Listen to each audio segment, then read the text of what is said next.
এবার মেয়েটা বলে, কে আপনি? এই মরুভূমির মাঝখানে রৌদ্রের মধ্যে দাঁড়িয়ে দাঁড়িয়ে কথা বলেন, কে আপনি? ঘরে আসেন। সৈয়দনা ইব্রাহিম বলে, না, আমার পরিচয় দিব না, ঘরেও আসবো না। মেয়েটা বলে, আপনি যদি ঘরে না আসেন আমি কিন্তু রাগ করব। সুবহানাল্লাহ কোন। জোর করে ঘরে নিলেন, শরবত খাওয়ালেন, খেজুর খাওয়ালেন, রুটি খাওয়ালেন, মাংস খাওয়ালেন। সৈয়দনা ইব্রাহিমও চোখের পানি ছেড়ে দোয়া করলেন, ও মিয়া, এটাও মাইয়া, আগেরটাও। আহা, বেশ কম আসরা নাই।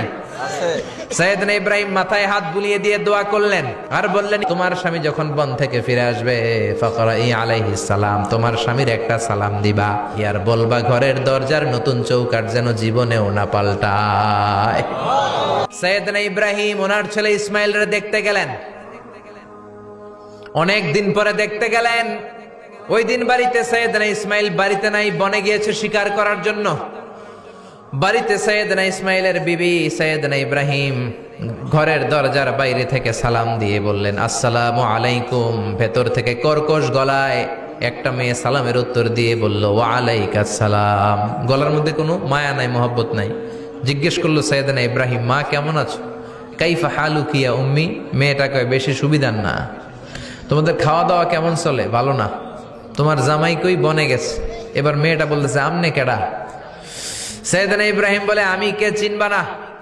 ইদা জা যাওজুকা মিনাল গাবা, স্বামী যখন বন থেকে ফিরবে ফাকরাই আলাইহিস সালাম, তোমার স্বামীর একটা সালাম দিবা। ওয়া মুরিহি আন ইয়াগাইরা আতাবাতা বাবিহি, আর বলবা ঘরের দরজার চৌকাঠটা যেন তোমার স্বামী পাল্টে দেয়। এই কথা বলে বুখারীর বর্ণনা। কিসের হাদিস? বুখারীর হাদিস। ইব্রাহিম চলে গেলেন।